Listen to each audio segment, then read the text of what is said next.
मेरे दोस्त, मेरे प्यारे बच्चों, आज मैं आपको सिखाने जा रहा हूँ फॉर्मल चार्ज का कंसेप्ट।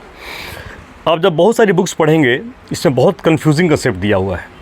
और फॉर्मल चार्ज का जो कंसेप्ट होता है वो ऑर्गेनिक केमिस्ट्री में बहुत यूज़फुल होता है।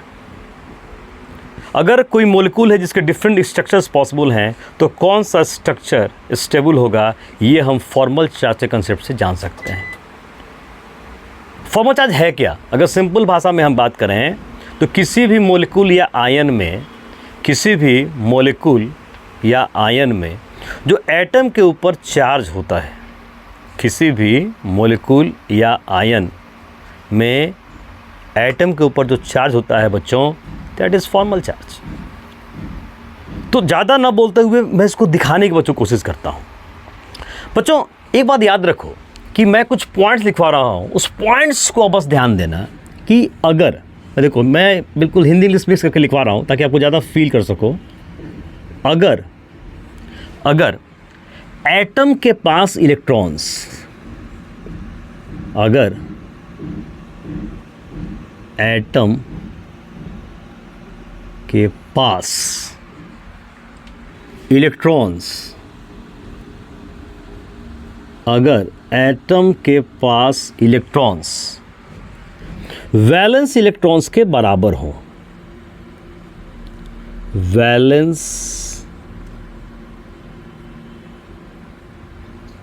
इलेक्ट्रॉन्स के बराबर हों, तो बच्चों फॉर्मल चार्ज को मैं ऐसे इंडिकेट कर रहा हूँ F डॉट C डॉट, तो फॉर्मल चार्ज 0 होगा।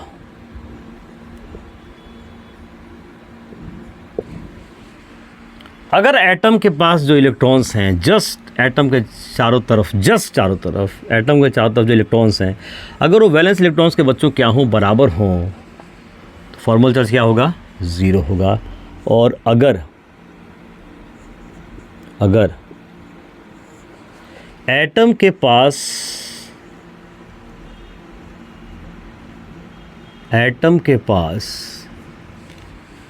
इलेक्ट्रॉन्स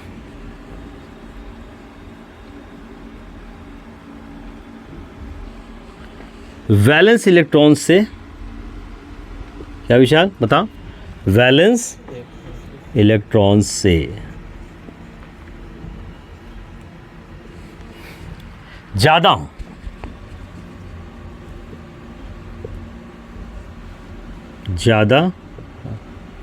तो फॉर्मल चार्ज क्या होगा? नेगेटिव होगा। इलेक्ट्रॉन्स ज़्यादा हो गया किससे? वैलेंस इलेक्ट्रॉन से, तो फॉर्मल चार्ज क्या होगा? नेगेटिव होगा। ठीक है बच्चों, और इसके बाद की कहानी है, अगर एटम के पास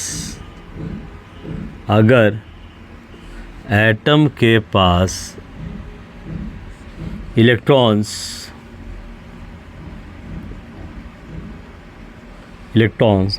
वैलेंस इलेक्ट्रॉन से कम हो, वैलेंस इलेक्ट्रॉन से कम हो, तो क्या होगा? फॉर्मल चार्ज क्या होगा? पॉजिटिव होगा। क्या होगा? पॉजिटिव होगा। देखो बच्चों, बस ये 3 पॉइंट्स अगर आपको सन याद हैं, फॉर्मल चार्ज यूं आप निकाल लोगे। अगर एटम के पास इलेक्ट्रॉन्स वैलेंस इलेक्ट्रॉन्स के बराबर हों तो फॉर्मल चार्ज 0 होगा। अगर एटम के पास इलेक्ट्रॉन्स वैलेंस इलेक्ट्रॉन्स से ज़्यादा हों तो फॉर्मल चार्ज नेगेटिव होगा। और अगर एटम के पास जो इलेक्ट्रॉन्स हैं वैलेंस इलेक्ट्रॉन्स से कम हों तो फॉर्मल चार्ज क्या होगा? पॉजिटिव होगा। अब बच्चों इसी चीज़ को मैं आपको एग्जाम्पल्स के थ्रू दिखाने की कोशिश दिखाता हूँ, ठीक है। पॉज करके इसको आप नोट कर लेंगे। चलिए आइए देखते हैं। बच्चों कुछ एक स्ट्रक्चर आपको मैं लेविस स्ट्रक्चर मैंने एक पिछले वीडियो मैंने बताया था आपको, आप उसको देख लेंगे, ठीक है ना। अब बच्चों पहला एग्जांपल आता है O3 का, ओजोन का स्ट्रक्चर। तो बच्चों ओजोन में ऑक्सीजन होते हैं 3 ऑक्सीजन। ऑक्सीजन का क्या होता है इलेक्ट्रॉनिक कन्फिग्रेशन 2,6 होता है, ठीक है। तो ये ऑक्सीजन जो है वो क्या होगा, 2 बॉन्ड बनाएगा, 6 और 2 8 हो जाएगा, ऑक्टेट पूरा हो जाएगा। बच्चों कैसे इसको अरेंज करते हैं, ऐसे अरेंज करते हैं, देखिए। अब बच्चों ये और ये ऑक्सीजन, इन दोनों ने 2 इलेक्ट्रॉन्स शेयर किए। देखिए मैं आपको दिखाता हूँ इलेक्ट्रॉन्स को, देखो ऐसे ऐसे डॉट से मैं दिखा रहा हूँ। इसके बाद बच्चों ये 6 वैलेंस इलेक्ट्रॉन्स हैं। यही इलेक्ट्रॉन्स क्या हैं, outermost electrons. This electrons are known as valence electrons. बच्चों इन इलेक्ट्रॉन्स को, जो आउटर मोस्ट इलेक्ट्रॉन्स होते हैं, इन्हीं को हम क्या कहते हैं, इनको कहते हैं वैलेंस इलेक्ट्रॉन्स कहते हैं। तो बच्चों ये और ये ऑक्सीजन 2 शेयर कर लिया। अब बच्चों देखो इसका ऑक्टेट पूरा हो गया क्या, यस देखो 2 4 2 4 6 8 और यहाँ आइए 2 4, देखिए 2 4 6 8 2 4 6 8, इन दोनों ऑक्सीजन का ऑक्टेट पूरा हो चुका है बच्चों। इन दोनों ऑक्सीजन का ऑक्टेट पूरा हो चुका है, बट इसका ऑक्टेट पूरा नहीं हुआ है। अब बच्चों क्या होगा, अब यहाँ पे कोवैलेंट बॉन्ड बनने के चांसेस नहीं हैं। तो अब क्या होगा, ये कहेगा कि भैया तेरे पास लोन पे इलेक्ट्रॉन्स हैं, मुझे डोनेट कर दो। और ये बच्चों ऑक्सीजन क्या करेगा, इसको डोनेट कर देगा और ये बन गया कोऑर्डिनेट बॉन्ड। क्या बना कोऑर्डिनेट, देखो सबका ऑक्टेट पूरा हो गया, 2 4 6 आइए 2 8 हो गया। अब सबका बच्चों ऑक्टेट पूरा हो चुका है, इसका भी और इसका भी। अब बच्चों क्या कर सकते हैं, और अब बच्चों एक कंसेप्ट देखो, फॉर्मल चार्ज का कंसेप्ट बड़ा मज़ेदार आएगा बच्चों। जहाँ कोऑर्डिनेट बॉन्ड बनता है ना, तो कोऑर्डिनेट बॉन्ड बनने के बाद there is no difference between coordinate bond and covalent bond. Coordinate bond बनने के बाद कोऑर्डिनेट बॉन्ड में एंड कोवैलेंट बॉन्ड में कोई डिफरेंस नहीं होता है। बच्चों क्या होगा, अब क्या होगा बच्चों, अब क्या होगा, देखो यहाँ मैं लिख रहा हूँ, पहले ये लिख दूँ, यहाँ पे आ जाइए, ये बच्चों आ जाइए, ठीक है। आइए यहाँ पे आ जाइए, एक चीज़ तो क्लियर कर दूँ यहाँ पे। अब यहाँ पर आइए बच्चों, अब ये जो इलेक्ट्रॉन उसने डोनेट किया तो डोनेट कर दिया, अब आराम से कोई दिक्कत ही नहीं है। अब बच्चों क्या होगा, दोनों में एग्रीमेंट होगा। और बच्चों क्या होगा, एक इलेक्ट्रॉन इसके पास, देखो ये 2 इलेक्ट्रॉन है ना, समझ लो बढ़िया से, ये 2 है, एक अपने पास रखा, एक बेटा तू रख लो। अरे अपने, अब तो प्रॉपर्टी इन दोनों की है, क्या दिक्कत है। ये पैसा इन दोनों का ही था जो लोन पेयर के रूप में फॉर्म था। लोन पेयर उसने क्या किया, इसको डोनेट किया था। तो जब डोनेट कर दिया इलेक्ट्रॉन को, अब जो मर्जी जो करें। अब बच्चों उसने क्या किया, इलेक्ट्रॉन्स को एक रखा, एक इसको दे दिया। अब बच्चों क्या होगा, देखो यहाँ पे क्या होगा, ये होगा। देखिए समझ दीजिए, कभी भी आपको ये क्लियर कर सकता, मैं क्लियर कर रहा हूँ, कोई नहीं करेगा, बता रहा हूँ फॉर्मल चार्ज का कंसेप्ट। अब बच्चों यहाँ पर आ जाओ, ये आ जाए, यहाँ पे आ जाइए। देखिए अब यहाँ पर देखो, अब आपको फॉर्मल चार्ज निकालना है। तो सिंपल मैंने क्या बताया है कि आपको देख हर एटम के पास जाना है और उससे पूछना है कि तुम्हारे पास कितने वैलेंस इलेक्ट्रॉन्स हैं। उसके बाद आपको उसके चारों तरफ इलेक्ट्रॉन्स काउंट कर लेने हैं। अगर इलेक्ट्रॉन्स वैलेंस इलेक्ट्रॉन्स के बराबर आता है तो फॉर्मल चार्ज क्या होगा, 0 होगा। अगर इलेक्ट्रॉन्स वैलेंस इलेक्ट्रॉन से ज़्यादा आता है फॉर्मल चार्ज नेगेटिव होगा। और अगर इलेक्ट्रॉन्स वैलेंस इलेक्ट्रॉन्स से कम आता है फॉर्मल चार्ज क्या होगा, पॉजिटिव हो जाएगा। बच्चों देखो अब, तो यहाँ देखो 2 4 6 ही तो हैं और 6 वैलेंस इलेक्ट्रॉन्स भी हैं। इसका मतलब है कि जितना इलेक्ट्रॉन्स चारों तरफ है वो किसके बराबर है, वैलेंस इलेक्ट्रॉन्स के बराबर है। तो इस केस में हमारा फॉर्मल चार्ज क्या होगा बच्चों, क्या होगा, 0 हो जाएगा। अब यहाँ पर आइए, 2 4 1 5 ही है बच्चों, होना कितना था, 6 चाहिए था, है कितना, 1 कम हो गया ना। तो फॉर्मल चार्ज क्या हो जाएगा, +1 हो जाएगा। और यहाँ पर देखें 2 4 6 1 7, 6 होना था, हो गया 7। यहाँ बच्चों फॉर्मल चार्ज क्या हो जाएगा, -1 हो जाएगा। यही है बच्चों, देखो अब सबको जोड़ दो, 0 +1 -1, टोटल चार्ज कितना आ जाएगा, 0 हो जाएगा। O3 is a neutral molecule. तो यही जो एटम के ऊपर जो चार्जेस आ रहे हैं, इसी को तो हम क्या कहते हैं, फॉर्मल चार्ज कहते हैं। बच्चों आई बात समझ में। एक और एग्जाम्पल देखें, चलिए एक और बच्चों एग्जाम्पल मैं देखता हूँ, आपको एक और एग्जाम्पल दिखाता हूँ। आ जाइए, आइए बच्चों एग्जाम्पल देखते हैं। जैसे अगर मैं H2CO3 का स्ट्रक्चर ड्रॉ करूं, तो बच्चों C central atom, list electronegative है, तो बच्चों ऐसे अरेंज कर लिए। ऑक्सीजन हाइड्रोजन के बीच बॉन्ड बहुत शानदार बनता है, तो जहाँ जहाँ O आएगा वहाँ हाइड्रोजन भी आएगा। Hydrogen always occupied terminal positions. हो गया बच्चों। देखो अब यहाँ पर हम बात बोलें, जैसे कार्बन क्या होता है 2-4 कन्फिग्रेशन, ठीक है बच्चों। H क्या होता है 1 इलेक्ट्रॉनिक कन्फिग्रेशन है, C2-4। ऑक्सीजन कितना होता है विशाल 2-6। अब बच्चों हाइड्रोजन एक बॉन्ड बनाएगा, एक बॉन्ड बना लिया। कार्बन 4-2-4 है तो 4 बॉन्ड बनाएंगे बच्चों, 4-4-8 ऑक्टेट पूरा हो जाएगा। और ऑक्सीजन कितने बॉन्ड बनाएगा 2 बॉन्ड बनाएगा ऑक्टेट पूरा करने के लिए। अब यहाँ देखो आप, तो O 2 बॉन्ड बनाएगा, देखो बना लिया। और कार्बन 2 बॉन्ड बना चुका है, बनाना उसको 4 बॉन्ड है बच्चों, यहाँ से बना लिया। अब बच्चों यहाँ से क्या करो, तुमको बनाना है स्ट्रक्चर ऑफ कार्बोनेट आयन। तो बच्चों 2 हाइड्रोजन को निकाल दो, आप यहाँ से निकाल दो, रिमूव कर दो यहाँ से प्रोटॉन के फॉर्म में। अब क्या होगा बच्चों, इलेक्ट्रॉन जो देखो यहाँ ध्यान से ऑब्जर्व करो मैं कैसे लिख रहा हूँ। हो गया ठीक है। तो अब यहाँ लिख रहा हूँ रिमूव 2 प्रोटॉन्स, रिमूव 2 प्रोटॉन मतलब H+।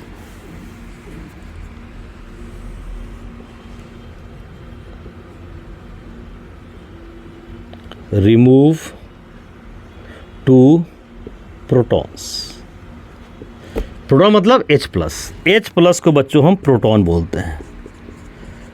H के पास एक इलेक्ट्रॉन होता है, उससे खींच लो तो H+ के रूप में क्या होगा, निकल जाएगा वो। तो बच्चों जब 2 प्रोटॉन निकाल देंगे तो देखो स्थिति क्या होगी। अब मैं यहाँ लिख देता हूँ बच्चों, देखो स्थिति क्या होगी, ये ऐसी स्थिति होगी प्यारे बच्चों। ये अब देखो क्या होगा, कैसे निकलेगा प्रोटॉन, खींचा इलेक्ट्रॉन देखो यहाँ पे, देखो बच्चों ये तो इसी का इलेक्ट्रॉन, देखना ध्यान से, देखना ध्यान से एकदम विशाल, ध्यान से देखो। इलेक्ट्रॉन तो इसी का है, एक है इसके पास बच्चों, ये वाला भी खींच लिया अपनी तरफ। क्यों खींच लिया, इलेक्ट्रोनेगेटिव बहुत ज़्यादा है ऑक्सीजन, बच्चों खींच लिया, देखो यहाँ पर आ गया, हो गई। अब बच्चों यहाँ पे आइए, यहाँ पे वही चीज़ आई कहानी, देखिए ये इलेक्ट्रॉन इसी का है, ये भी खींच लिया बच्चों, ये भी आ जाएगा। अब देखो अब तुमको फॉर्मल चार्ज यहाँ पर निकालना है, ठीक है। अब देख लो क्या हुआ है, यहाँ से खींचा और यहाँ से भी खींचा, इसी दिए होगी बच्चों। यहाँ से क्लियर है, यहाँ पर फैक्ट समझ रहे हो। ये इलेक्ट्रॉन इसी का है, एक और खींच लिया तो ये आ गया। ये इलेक्ट्रॉन इसी का है, एक और खींच लिया, हाइड्रोजन वाला ही बच्चों क्या किया, खींच लिया, ठीक। अब बच्चों देखो ध्यान से देखो जरा, 2 4 6, अब देखो यहाँ ही बोला था ना मैं, अब यहाँ पे ऐसे इलेक्ट्रॉन दिखा दीजिए, इलेक्ट्रॉन्स है देखो, एक बॉन्ड में 2 इलेक्ट्रॉन्स हैं, ठीक है। अब देखिए यहाँ पे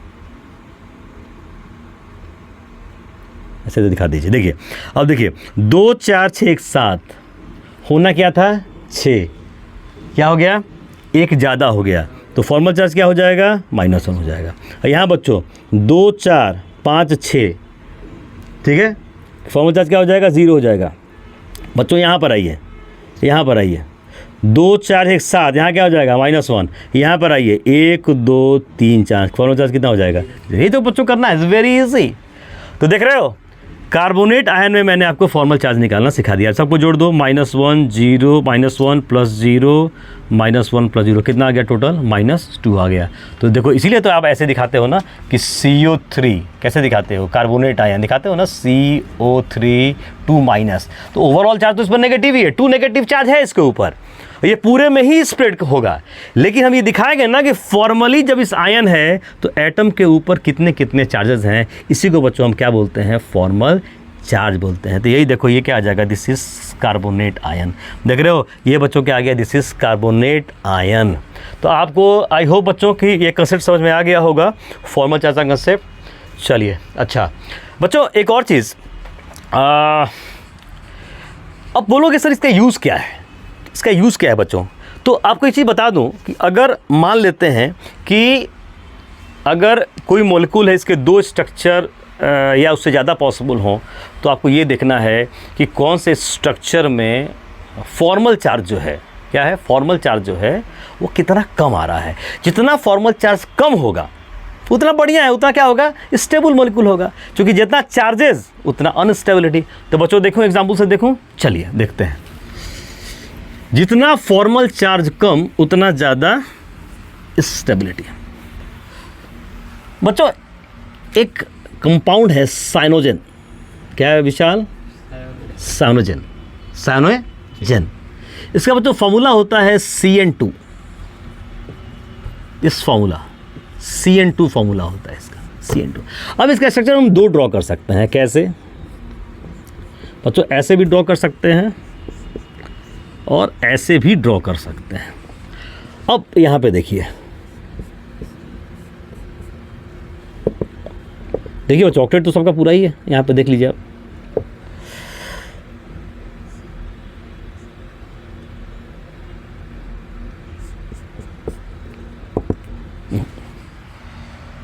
चार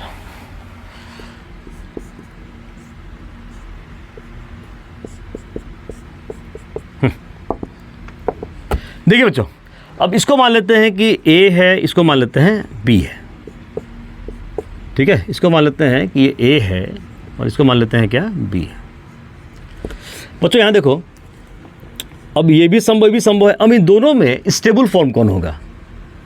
तब यहाँ कंसेप्ट आता है फॉर्मल चार्ज का। It's very important question. Cyanogens का फॉर्मूला CN2 है, इसमें स्टेबल कौन सा होगा? तो we solve this question by the concept of formal charge. अब बच्चों देखो जरा, अब यहाँ फॉर्मल चार्ज निकालो आप।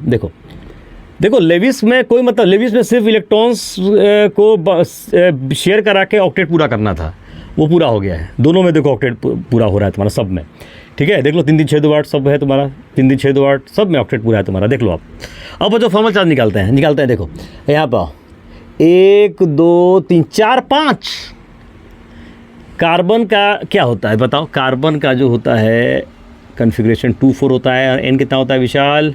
2 5 होता है। तो बच्चों 4 ही वैलेंस इलेक्ट्रॉन हैं कार्बन के और 5 वैलेंस इलेक्ट्रॉन किसके हैं? नाइट्रोजन के हैं।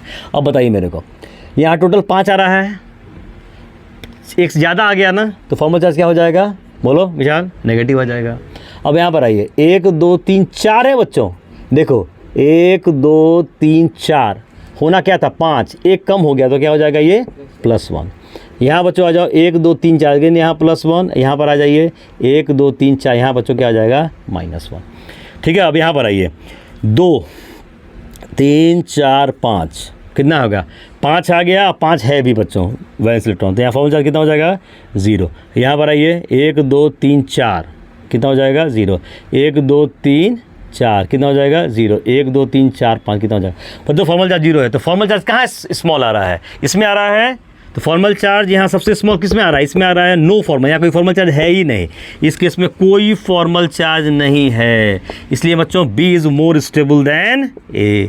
B क्या हो जाएगा? More stable then A। देखो बच्चों, तो ऐसे तो एग्जाम्पल्स बहुत मिलेंगे आगे जाके आपको। मैं एग्जाम्पल आपको दिखा दिया कि बहुत अच्छा ही क्वेश्चन भी था कि साइनोजेन के स्ट्रक्चर्स अगर 2 पॉसिबिलिटी हो A और B में, तो ज़्यादा स्टेबल कौन होगा? B होगा। क्यों? जिसमें जितना कम फॉर्मल चार्ज उतना ज़्यादा क्या होता है? स्टेबल हो जाता है। ओके बच्चों, तो आई होप कि ये आपको बढ़िया समझ में आ गया होगा और आप इसको आज बढ़िया से इसको मेकअप कर लेंगे और पढ़ लेंगे। कोई क्वेश्चन होगा तो आप मेरे कमेंट सेक्शन में ज़रूर देंगे। Thank you very very much.